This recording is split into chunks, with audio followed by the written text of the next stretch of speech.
happy to have you listening again today. But without further ado, I'd like to introduce my good friend, Ronnie Dill. He is the owner of BodyChamp Fitness in what part of Connecticut? New Milford, Connecticut. New Milford, Connecticut. I've personally known Ronnie for, I don't even know how many years, since middle school.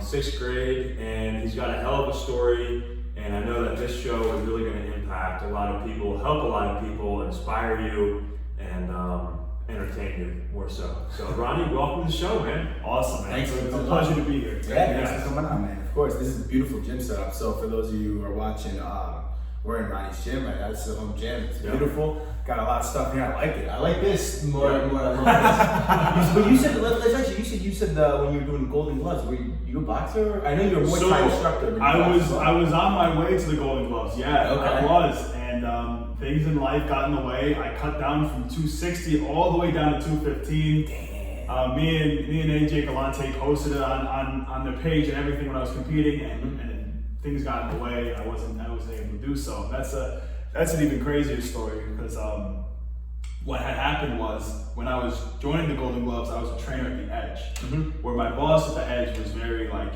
go, do it, whereas I moved from there to get into corporate sales for another company, and the boss there made a good point.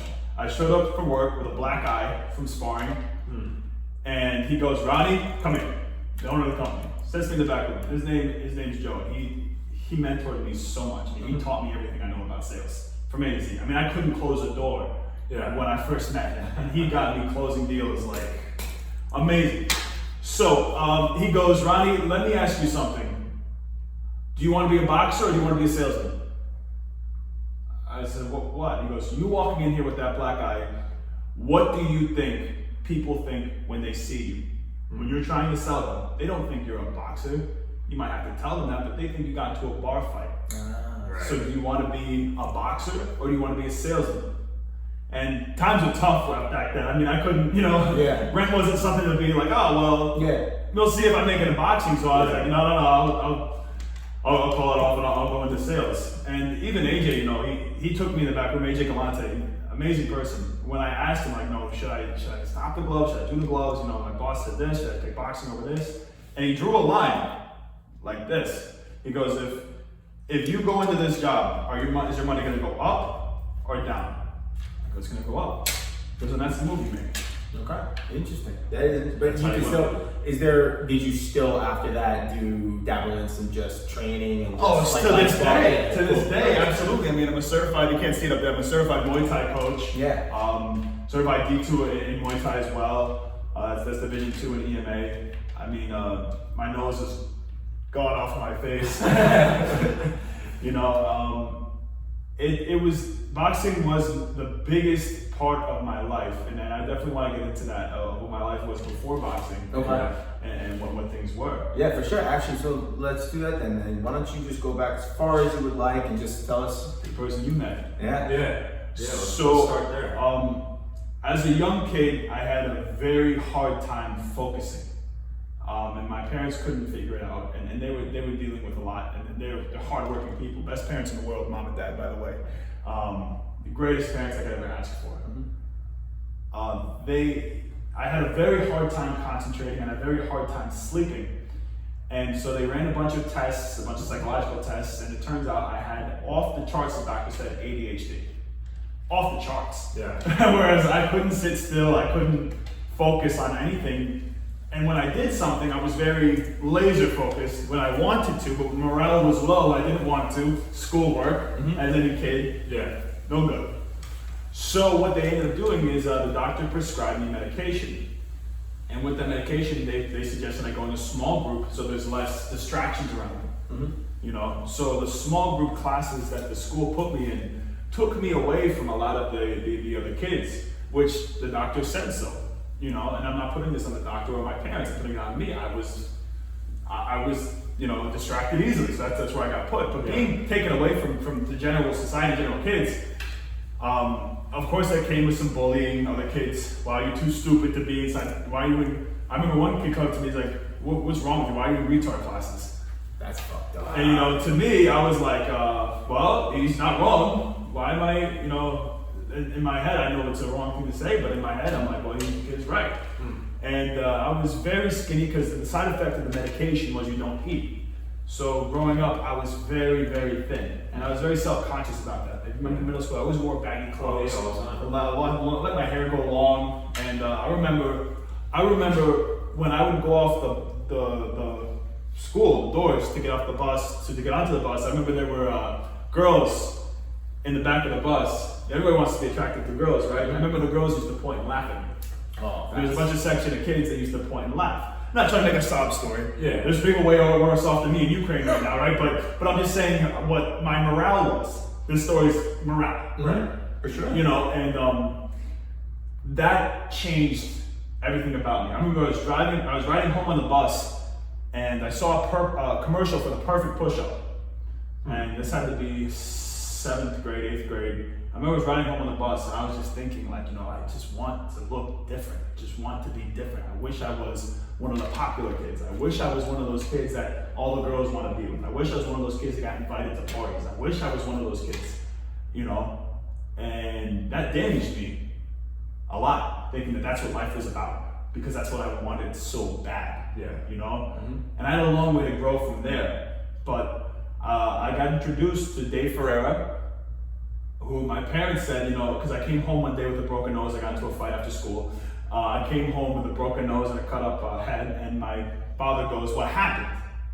And I'm sitting at the dinner table, and I said, "I fell off my bike." And my father goes, "You weren't on your bike today.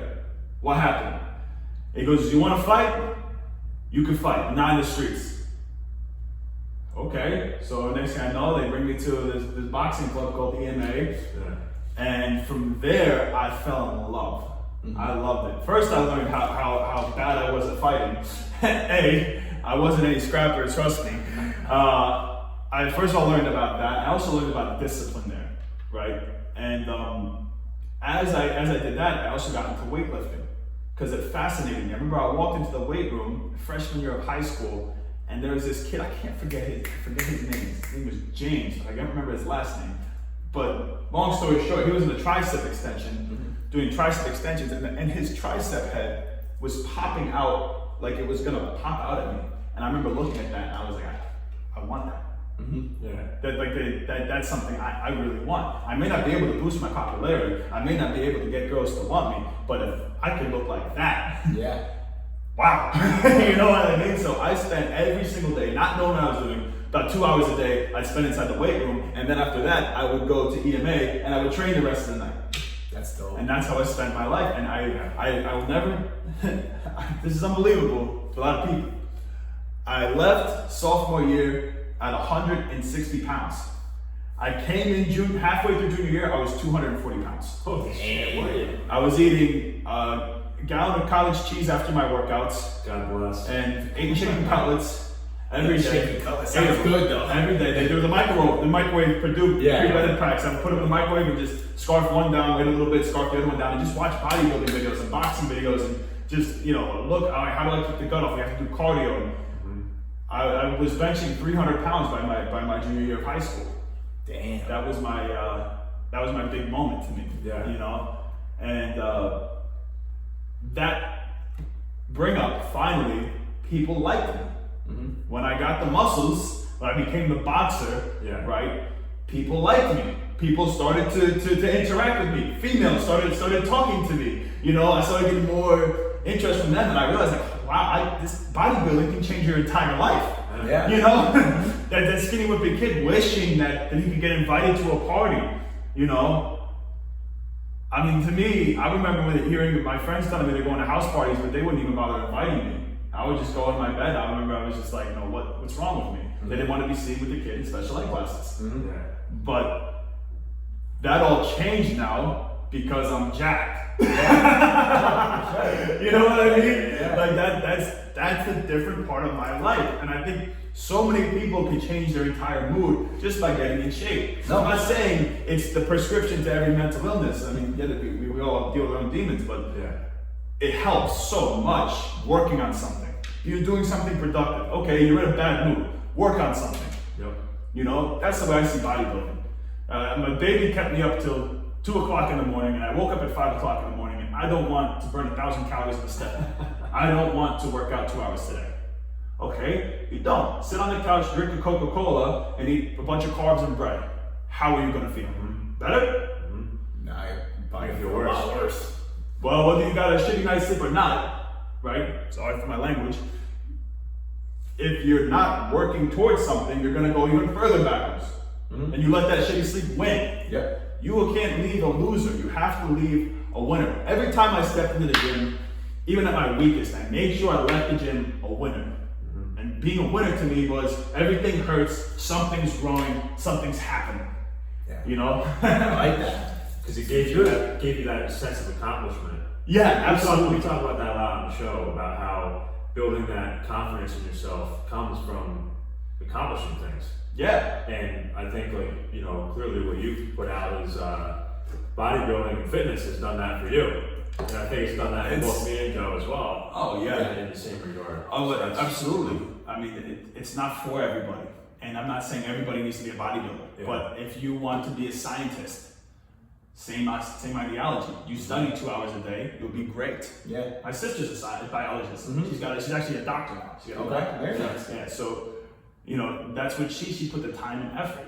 If you put the same time and effort into anything, whatever it is you want to do, you want to be a writer, you write for 2 hours a day. If you want to be, a carpenter, practice cutting wood 2 hours a day. If you take 2 hours a day to focus on what you want to accomplish, you'll get there. comes down to putting in the work, no That's matter what you want to go after. Absolutely. And the one I hated the most is when people said, your genetics will never let you get that big. Yeah. I can't stand that. Well, people, you remember how I was in school? Yeah. I was the same way as you, bro. I was 150 pounds. You didn't know me at this time. No, I didn't. I graduated my senior year of high school at 155 pounds. Oh, Damn. yeah. My nickname was Bones.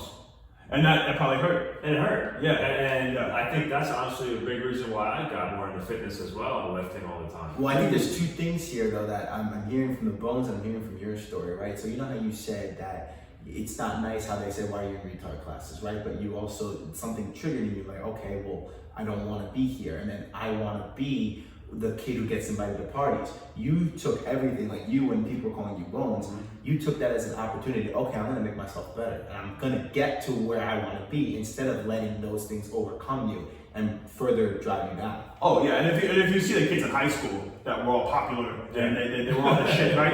And even in middle school, you look at them now, they got big old fucking dad guts coming off of that. They got hairy tits. I mean, receding hairline's one thing, whatever. Like, the rest of it, I'm like, geez, man. Yeah. You look like one of the math teacher that we used to make fun of. Like, you know, so it's true. and It's what true. goes around comes around. You know, Yeah. like they were blessed genetically with a great metabolism, so they had great bodies. They could drink all the beer they wanted, eat all the junk food they wanted. They stayed in great shape. Whereas where we had to stick to a diet and stick to everything to get the littlest bit of difference. But now that transition, now that our metabolism's changed, Yep. you know, because after the age of 25, your metabolism slows down. Yep. That's why we're seeing all these rock star kids we had in high school with water bellies. You know, it's true. I'm not fat shaming anybody. I'm not saying that. I'm just saying what goes around comes around. Yeah. You know? I think it comes down to, you kind of mentioned this before the show a little bit, of you attract what you put out. Yeah. And if you're putting out, like, you're bullying people or you're being a jerk, you know, you're gonna have that come back to you eventually. It's gonna come back to you. Oh, yeah. I mean that's the thing about Hagerstown. What I've noticed in the school district, especially in Great Meadows, very, very cliquey, and if you don't make the click, you're out. Yeah, I feel like that was... That was the morale. Yeah. You know, for me was I noticed that. I mean, I always looked at the top popular kids, and I wanted to be them so bad. And the same kids messaged me on Facebook, "Wow, I want to be like you." Yeah. And to me, I'm like, holy, what? You know, and I know it's stupid, it's something from high school, but you hold on to those things because those are the things that motivate you the most. Is those downtimes. Stick to them. Don't forget those downtimes. Keep them in your heart because you know. Well, they're motivators. Oh yeah. You know? The biggest one for me, and I forgot to mention this, was a breakup that I went through. That is what made me the strongest I ever got. It was my freshman year, and you know your first girlfriend is the biggest love of your life, right? A 14-year-old. And when she broke up with me, and I don't blame her because of the way I was acting, that crushed me. That's what got me into the gym as well. I mean, there's so many different things that put me in there. Yeah. But I feel like every day I had something to prove, somebody to prove wrong, Yeah. somebody to say no, you're not right. Yep. You're not right. Trust me. Yeah. But you're in retard classes. Yeah. But you're not right. Yeah. Trust me on that. I'm coming like a big shark. I'm gonna take a bite out of you when you least expect it. When I come up, that'll be that. For sure. Yeah. And that's the way I look at life. Very aggressive, very, all right, let's go. And I feel like you're never the top dog, but you can take people from the bottom, bring them up with you. Yeah. You know? Oh, yeah. Take people. I love that mindset. Yeah, well, that's my mindset. Is I'm not the shit. I'm not the greatest person in the world or the most awesome, flawless person in the world. But I believe that there are people who are just like me who get laughed at when they're walking to the bus just to go home. Mm-hmm. Just to go home. I just wanted to go home from school. Yeah. That's all I wanted to do. And I was getting laughed at by girls who I found very attractive. Yeah. So that to me, I hold on to that and remember it while I'm lifting today. And remember that and go, yeah, you're not right. Yeah. Well, I think that just goes to show you can, no matter, like you said, no matter where you start, you can always finish somewhere else. Yes. And you're never done, but you can become whoever it is you want to be. And you can overcome all those problems and all those, all those negative things in your life, no matter what stage you're at. Absolutely, you just need to do it, essentially. And that sometimes is the hardest part, though. Like, to recognize it is one thing, and then to actually do it is a huge step. And then what I like with your story was you were saying that you came back 240 and everyone wanted to be with you. They wanted to be your friend. The girls liked you. Yeah. You want to know, my theory to that is because they saw, they found a newfound respect for you because they saw that you respected yourself enough to change in a way. Yeah, well, of course, and I wasn't changing for them. No, you were I was changing yourself. for me. Yeah. And the craziest one, memories keep popping up now. Thanks, guys. I mean, nostalgia now. I remember I was in the weight room lifting. It was during gym class. You're allowed to lift during gym class back in high school. And they let you free run in the weight room. This girl who was a cheerleader said, "Wow, could you bench me?" And I was in a relationship at the time, but I was like, well, what did you just say? Like, this girl really flirting with me right now? Like, it still came as a shock that people found me attractive. Because in my head, I was the most least attractive, bottom of the barrel person you could get. Mm-hmm. Like the type of kid you would put in the kissing closet just to fuck with them. You know what I mean? Like that in my mind, felt that was me. Yeah. You know? And it's a great thing because it really brings out the beast in you. Yeah. It really does. What do you mean by that? Hard times, right, and being looked down upon brings out the hungriest lion out of the herd. The one that's starving, you take a lion's food every single day, you take it away, take it away, take it away. Well, the lion has two options. You could either walk away, turn around, I'm done, or one day, that lion's gonna look at you and it's gonna eat you. Yeah. It's gonna take its lunch When he's ready. When he's ready. Mm-hmm. And to me, that was me to my demons. It wasn't the people taking my food away from me. It was the demons that came with what the people were saying, taking the food away from me. Yeah. So one day, I bit back at those. Biting back at those demons to me was the real bring up for me. The turning point. Exactly. It was a turning point for me to just prove it to myself that I'm successful. Yeah. You know, I got 3 beautiful kids, an amazing wife, a beautiful house. I love the life that I live. Am I a millionaire? Am I on Wall Street? No, and I don't want to be. I'm happy where I am because to me, this is more than I could ever dream. This is the American dream, right? Being This is your dream. Yeah, being your own boss, raising your own family, you know, becoming your own man. You know, I did it very young. This is what I've always dreamed of. It's perfect, and accomplishing that probably brings such gratitude and like some sense of worth to your life, I would believe. And my biggest hope is that people see it and they don't go, oh man, I don't have that.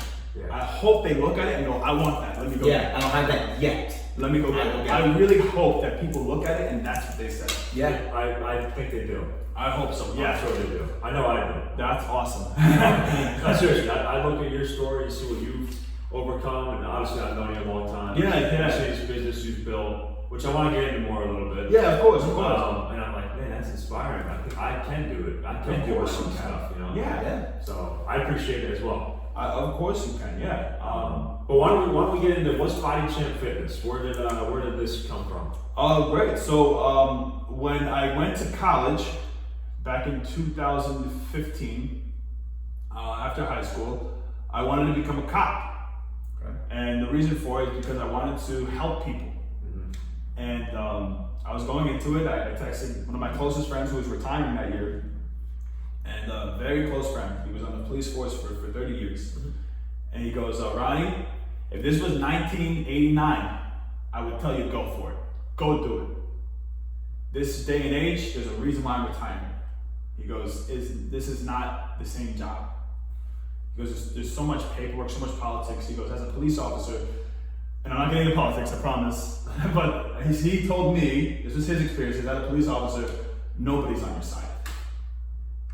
If somebody calls something against you, the court's not on your side, the people aren't on your side, your fellow officers aren't even on your side. You're a lone man and swimming in just paperwork and stress and missing Christmases with your kids and missing this and missing that. So I took the next step into personal training for the same exact reason. I want to help people. You know, I think the whole reason God had me down, my upbringing, was because I had to get up to help other people get up from their downfalls. As authenticity, yeah. For sure. Yeah, to really look at someone in the eyes and go, I know where you are. Yeah. Because I've been there.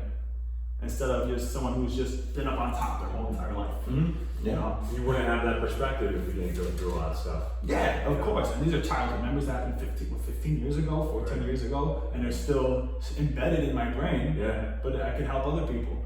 My sons don't go through that. You see, they're studs. They go through high school and middle school, and the little girls love them. And so They're in the game, right? I'm jealous of them. Yeah, I'm jealous of them. I'm like, But would you say that you definitely could have, like, you have an impact on that, on your sons, because you know what it was like, so you, not that you controlled them, but you instilled some confidence into them to guide them. I also make sure that I watch out. Yeah. Because they're on the other end of the spectrum.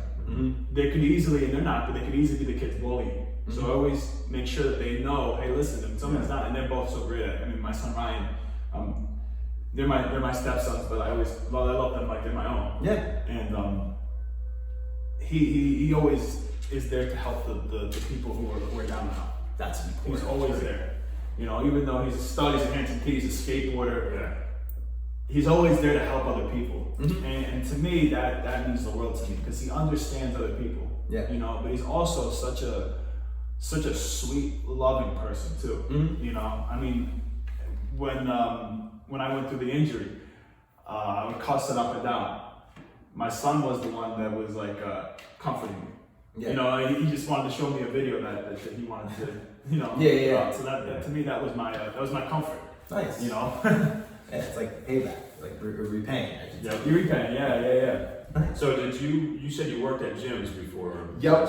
So I started my career at the Edge Fitness Clubs, and I was shooting I was shooting my resume to any gym in Connecticut because I was working stonemasonry to paying the bills at the time.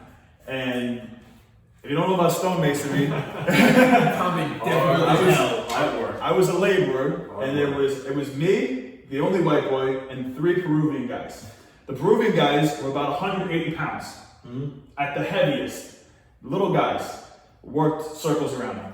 I mean, they would just take the 80-pound bags on their shoulders and just start running, and they would go up scaffolding left and right, you know. And I was just a laborer. My job was to fill the barrel of cement, and mix cement all day. That was my job. You mix the cement all day in the wheelbarrow. We didn't have a machine. That's what we used, right? And those guys, holy smokes! You want to talk about dedicated and motivated?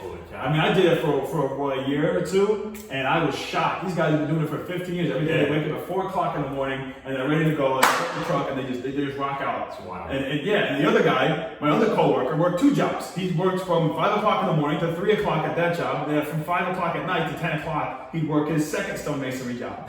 I don't know how it's moving. Yeah, right? I actually did stonemasonry for like 2.5 months. 4 months. Oh, that's enough to say. 4 screw months. this. I was like, my back started to hurt. Oh, I yeah. had enough. Yeah. So you did the Stone Missionary. Yeah. And you said you were applying to a lot of gyms. I was shooting my resume to anybody that would take it, interview me. And I did a bunch of interviews. I lost the one at Club 24.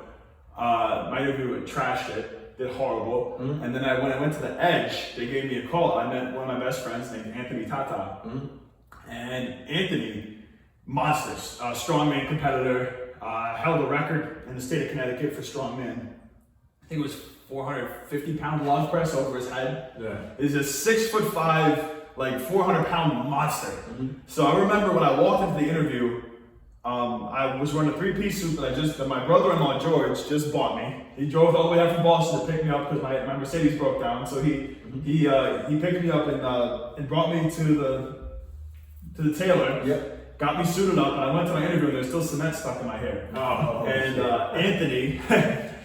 Anthony looked at me, and I looked at him. I remember it started at the shorts, and I looked up like that. He was like 6'6". I mean, he's just a monster of a man. He just kept going, and as I looked at this, I felt small all over again. I mean, this guy is just huge by every aspect of the world. And sorry to interrupt, but for reference, for those of you who may not be watching or listening, you're fucking huge. What are you? What are you, 6'3", 6'4"? I'm 6'4", 280 pounds. Okay, so there's the reference of how big this guy is. Yeah. All right, sorry, continue.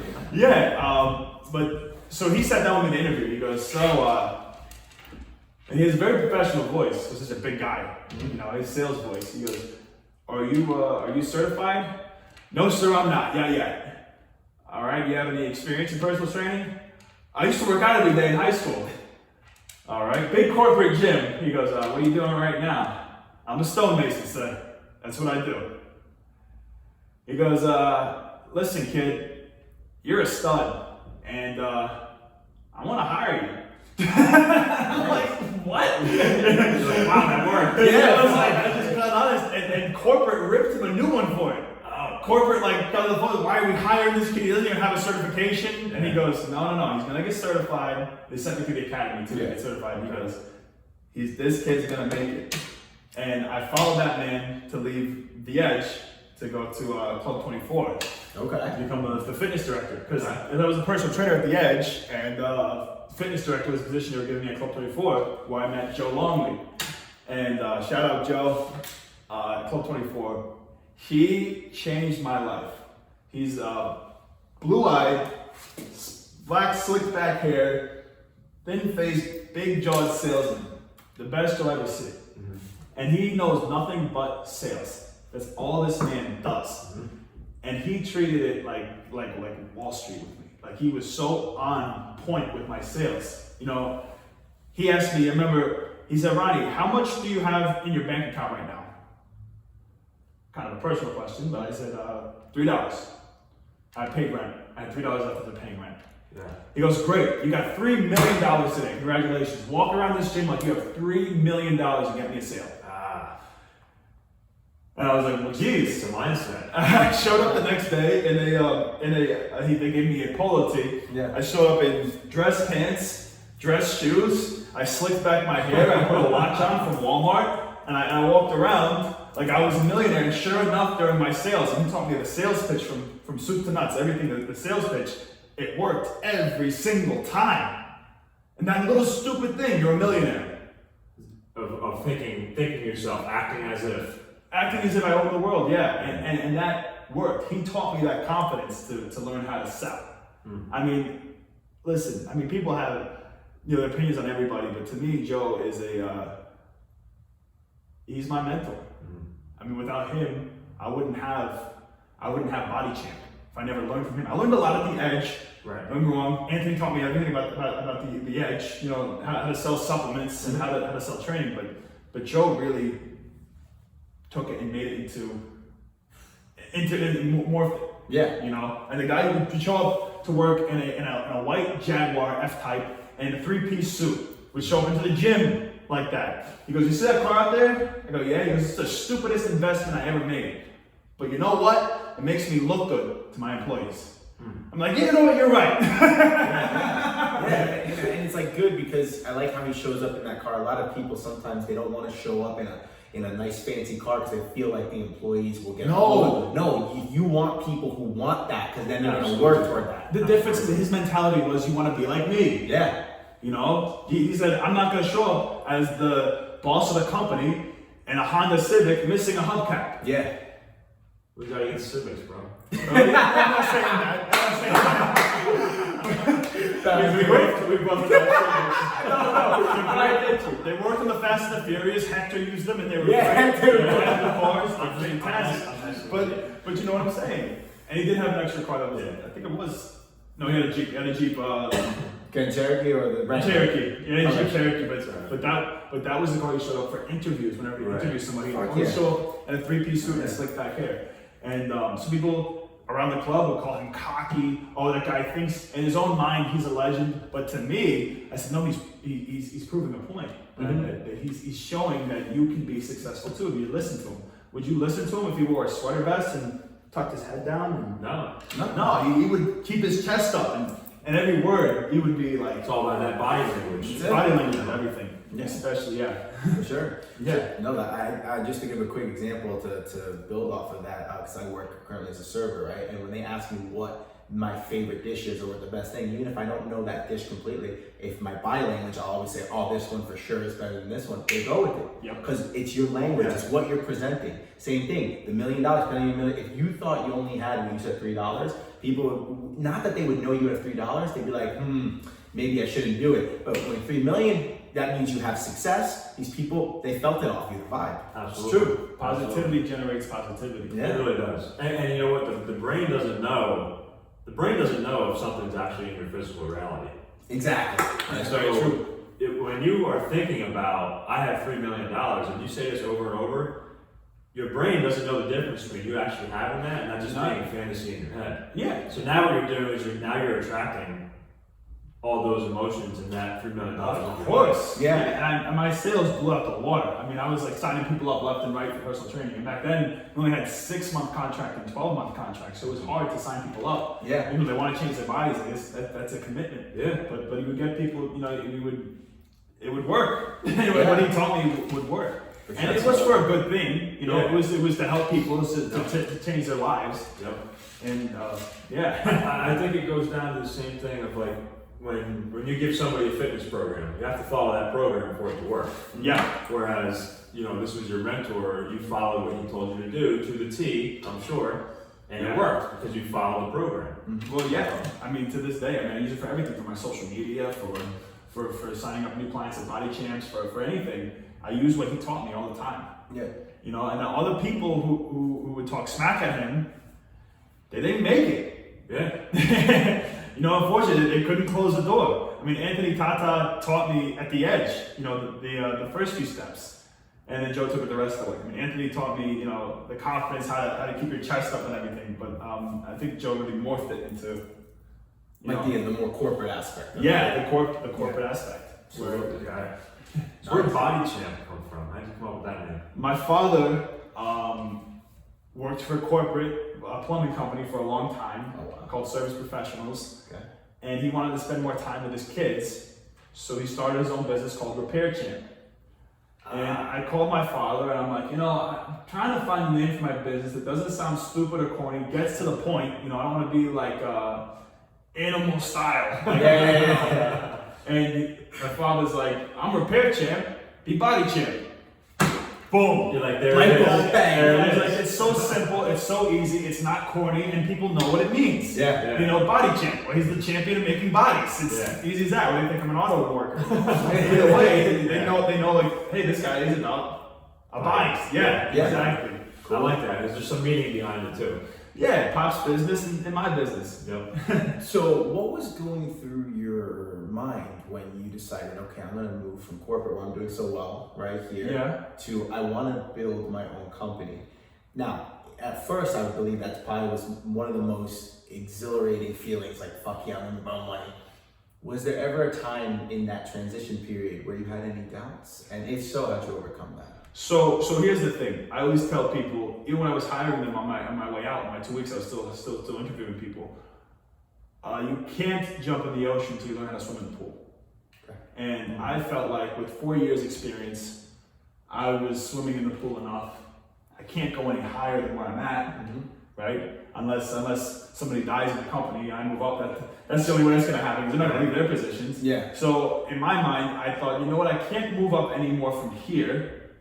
Let me get to the next step. What's the next step? Well, making your own checks. All right, you can run a company by yourself. You can run Club 24, but can you run your own gym? Can you make your own personal training sales? And that was it. I mean, and that's, anytime I had any doubt, I remembered the $3 million mindset. Anytime I had a doubt, I remember, don't be $3, be $3 million. And that's the same thing when I came up with the core of the gym. You know, understand what this is. It's a studio. It's the bottom of a house studio. Make it nice. Make it something that people walk into, they understand that the difference between this and a corporate gym. They feel that the presence. You know? So you keep that mindset of that $3 million mindset is always in the back of your head. Yeah, I mean, there's a reason why there's a red drape right there, right before the mirrors, because I pose in these mirrors. Right. After every set, Arnold says, after every set you pose. So I pose after every set. When I see those red drapes, I look at them like I just walked out of that drapes. I'm on stage. See, I knew there was a reason why after every set I was like, damn, looking in the mirror. Yeah. Can you think of it? What does Arnold mean by that? Like, why is he telling you to pose after to see? So you can see what the muscle's doing. A lot of people, they focus way too much on how much weight they're lifting, and they forget about their waistline. And their waistline goes to past 40 inches, and they finally get the 20-inch arms they want, but they have a 40-inch waistline. So when they go to flex, they have a big belly flop over. Right. Yeah. And if you're in powerlifting, that's okay to have a belly. I understand that. But to me, it makes more sense to work the muscle and see what it's doing. You can't see what the muscle's doing unless you pose. And then you can see the striations. Like when I flex, I say, okay, my tricep head is good, but the formation of the rest of my tricep down here needs to be popping out a little bit more. I want that to pop out a little bit more on stage. So what am I going to do? I'm going to focus on the long head of the tricep. I'm going to do more tricep extensions out here, more skull crushers. We're focused, a little bit more on the cable. The cable's going to be the head of the tricep. And so you can focus on what you need to change.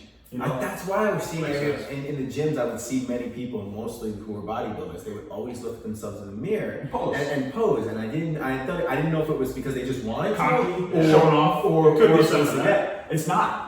9 times out of 10, it's not. I thought it was too. The same mindset. What's this guy doing? Why every time he does this lap pull, he poses because he's practicing. Because on stage you have to pose for an hour. Gotcha. An hour. So you're practicing. You're just practicing, looking in the mirror what other people are gonna see. And genetics, right? Genetically, where am I off? Like me, I'm genetically screwed at my waistline. My waistline is very thick. I have very thick waist, right? So I need to have that as small as possible. My up top needs to be as big as possible. So that's a whole thing that's dieting and your nutrition. So it's 80% nutrition, 10% of all the hard work you put in the gym. You work out 2 hours a day, that's only 10% of it. The rest of it now is the timing, when you eat, what you eat. I'm very carb sensitive, right? So I can't eat like Jay Cutler, because Jay Cutler ate 600 grams of carbohydrates a day, whereas Ronnie Coleman says he ate under 100 grams of carbs a day. Okay. And both beautiful physiques, you would think they ate exactly the same. They don't, because they both have very different genetics. They both are entirely different body types. But even though they're on Olympia stage, they look ridiculous. Right. Now there's drugs involved in bodybuilding that changes that, but drugs don't change genetics. No. I'm doing natural. I'm not. Also with steroids, we're gonna ask you about that. My opinion on that. My opinion on steroids is there's no reason why any 26-year-old should be on juice. Doesn't make any sense. Your body's at its peak testosterone. I'm not going to knock anybody for taking steroids. I'm not going to condone anybody for taking steroids. But it's gotten to a point now with the Olympia. I'm not looking to go professional bodybuilder. I'm saying amateur. I'm just doing the show for my gym, for my company. It's gotten to a point now. You can't be professional bodybuilder without being on something. You can't be especially on the Olympia stage. No one's going to go on the Olympia stage, natural, and compete with a Dorian Yates or Ronnie Coleman. It's gotten to the point where they're taking Trembolin, which is a steroid used for horses. And you see time and time again, 28-year-old so-and-so, heart attack. Yeah, sure. 26-year-old so-and-so collapses on stage. Well, look at Ronnie Coleman today. I mean, he's a wreck. Yeah. I mean, but Jay Cutler is fantastic though. Yeah. Still to this day. But the problem is you can't go natty anymore. I mean, look at Arnold back in the 70s. Not natural, by the way. Arnold was not natural, but the steroids he was on was like a test booster you get from GNC. Maybe it was maybe a step up. Yeah. And so his body looked obtainable. It looked obtainable. And you can put these pictures up while I talk, right? Yeah. Now you look at Ronnie Coleman when he steps on stage. Robbie Robinson always said that he looked pregnant when he walked on stage because he had this. Everything was so thick and big that he had a gut almost when he stepped on stage. And he flexed and everything popped out like a big spider web. Yeah. Holy shit. And it was just like, this is getting out of control, yeah. It's almost like in like moderation stuff can work. But Where I like the Arnold's physique a lot more. I love Arnold's physique because if you notice, he didn't have abs going all the way down to his Johnson. He had 4-pack and then it went just flat. Yeah. Looked a little more natural, but not at the same time. And that's obtainable. That's not something that's impossible. Yeah. And that's what I thought I was looking to do. Nice. That's awesome. So with that, can you go a little more into, so I think this is very important. I think a lot of people mix up working out with eating and thinking that the working out's always the harder part, but the eating is always. Can you dig into that a little bit? Like for our viewers maybe who are, and our listeners who may be having a bit of trouble in the gym because they think maybe they're not doing too much of the lifting or they're not doing too much running. How do they go about changing their diet? So if you don't want to be a bodybuilder, but you just want to get in shape, right? You working out 45 minutes a day is perfect. That's all you need. You don't need to work out 2 hours a day. That's not necessary. That's where nutrition comes in. So things you need to watch out for. Are you carb sensitive and are you sodium sensitive? Okay. So a lot of people, they over season their food, put way too much salt on it, and that sodium holds the water on, which thus makes them look more bloated, right? So a lot of people, if they just decrease their carbs, sodium, they would look fantastic on the program they're on now. Also, are you taking enough protein? Now, too much protein, you damage your kidneys. Not enough protein, your body won't build what it's supposed to build. So are you supplementing? I would suggest everybody who wants to build muscle be on creatine, amino acids, and take a protein. Makes sense. And if you don't want to take creatine, that's fine. Aminos and protein, because the aminos just help the protein get to the muscle. Right. Mm-hmm. So with me, the diet part of it, especially bodybuilding, is the hardest part. Because the times you eat, because it's all about timing as well. I do 1,000 calories on the Stairmaster, and then I fast for 16 hours. So I sleep through a lot of it. When little Ronnie lets me sleep. And then from there, I start my first meal at 11 or 12, depending on when I stop, from 7 or 8. And then I eat every hour. So you're doing fasted cardio in the morning? Before I start. No. Or at night you're doing At night, before I start fasting. Because fasting in the morning is dangerous. But you get the same effect by starting your fast with 1,000 calories and let your body burn all night long and all day long, Okay. Nice. Got it. But it's not just, like I said, it's not just how you eat, it's when you eat. Like, as a time. Yeah, like me, I let myself have 1 handful of carbs a day. But I take those carbs an hour before I work out, so I use them all up as glycogen. And when I don't use up as glycogen, I'll burn off on here. Gotcha. That's the whole mindset with me. Dive into the mindset of fasting a little bit, because I've tried to fast before. I do a little bit of intermittent fasting. Yeah. And it works. Yeah. But it's hard, man. Yeah. When you're hungry, I mean, it's like I was doing I think 12-hour fast or something, so it wasn't as crazy as 16 like you, but it's hard. Yeah. It's not easy. Yeah, I mean, so the whole mentality of it, I always thought it was BS. I didn't like it. I thought you were supposed to eat as much as you can, as many times a day for bodybuilding. That's what you're supposed to do. Well, not everybody. And I learned with intermittent fasting is it not only does it help remove body fat, but it regulates your hormones and it helps with your mood stabilization and it increases human growth hormone by a ton. And studies are coming out that it even increases your testosterone as well. That's still iffy, but what's a proven fact is it increases human growth hormone like crazy. So it's not just about the look now it's about your mental health and about bodily health. So sleeping through most of it helps.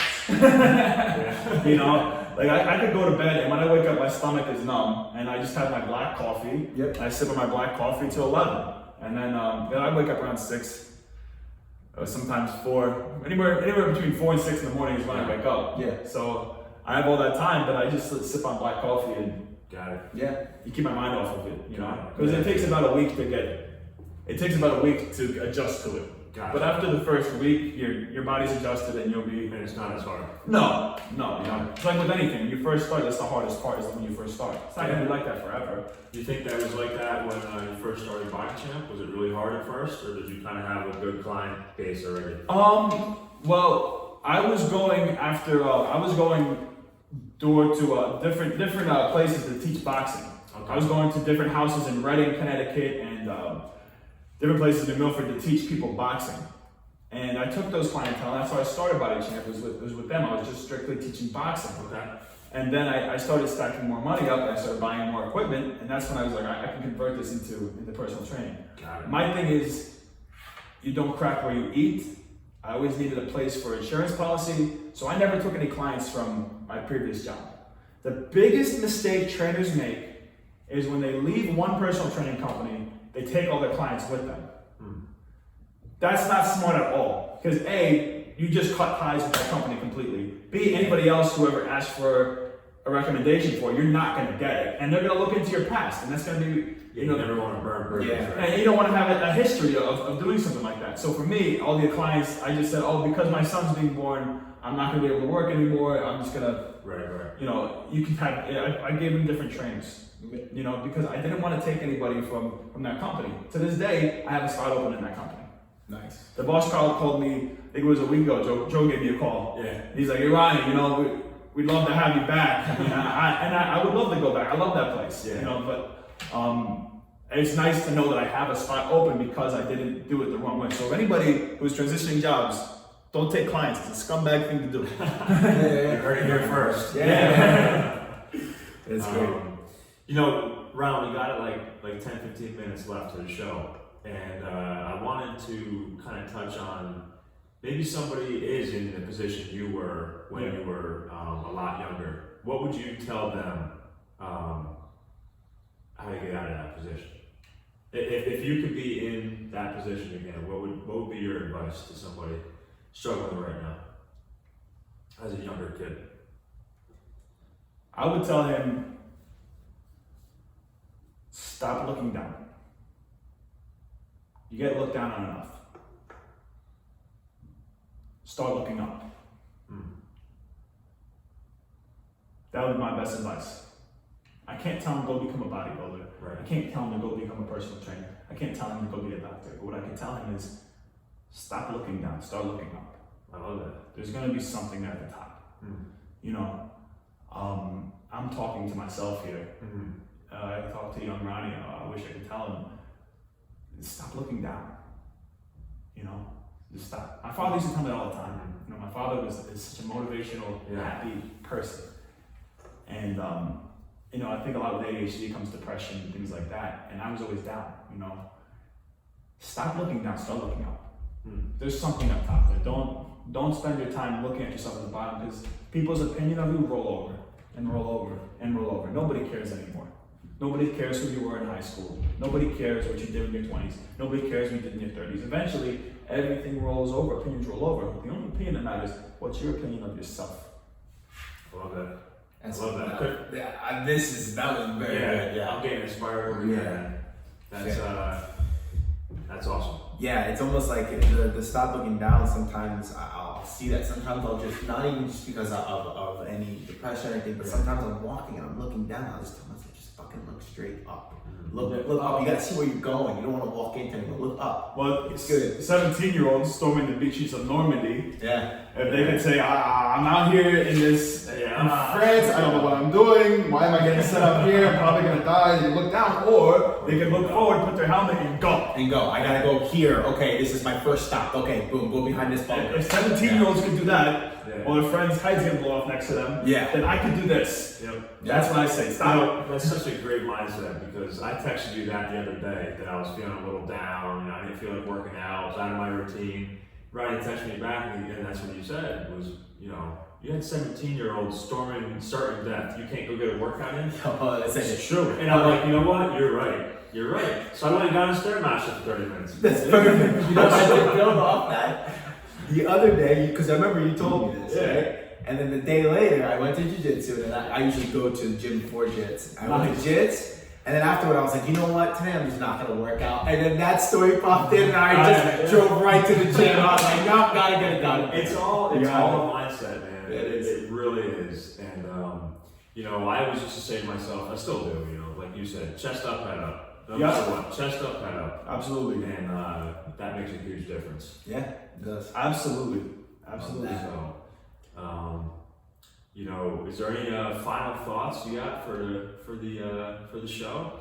Absolutely. If you're looking to start your own business, you're really into it, that's something you want to do, swim in the pool first. Work a corporate job, work under somebody first, understand the stresses and responsibilities that come with a business before you start your own, because 80% of businesses in America fail. Only 20% make it. You got a 2 out of 10 shot. Swim in the pool before you dive in the ocean. Yeah, swim in the pool, you dive in the I ocean. like that a lot. I'm gonna use that myself. Absolutely. Yep. So, Joe, you got anything else? No, I think this is amazing. Honestly, I think the most important thing that I got from you is always using something that may be considered as not a downfall, but negativity. You turn it into positivity, right? And I like that a lot. I can see it in you that you're very ambitious. You're very proud to have this gym, which is a beautiful gym, by the way. A lot of motivation. I like the whole idea of always looking up. I can see it in your demeanor. You're always talking. I think our viewers were very, very fortunate to hear your story. No, this is great. I just keep going, guys. You know, like Ronnie says, just always look up, never look down. Absolutely. Yeah. You know, I couldn't have said that better myself. And chest up, head up, no matter what you're going through, it really ain't that bad. You know, there's always, you never know how life's going to turn out. You never know what a year can change, what 5 years can change, or where you're going to end up.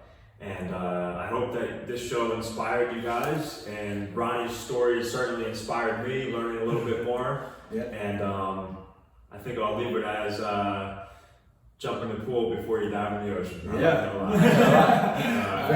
That's the show, Ronnie. Where can people? Yeah, where can people find you? I'm sorry. You can go to Facebook or Instagram. BodyChamp Fitness in Milford is my Instagram, and my Facebook is Ronnie J. Dill. Love it. Cool. Nice. So, what area of Connecticut are you again? New Milford. New Milford. New Milford. Got it. I'll show you guys the address. Yeah. New Awesome. Milford. Well, Ron, this was an awesome show, and Yeah, it's good. this was awesome. So, guys, you can follow us. I'm at Don Shoemaker Jr. Joe is Joe Francesco 48 on Instagram. Like I said in the beginning, we're also on YouTube and Instagram at We'll Take It From Here. Perfect. That's the show, guys. We'll see you next week. See you next week. I'll be tuning in. Dude, that was fucking Alright, great, awesome, man. man. Dude, that was fucking awesome, man. That was good.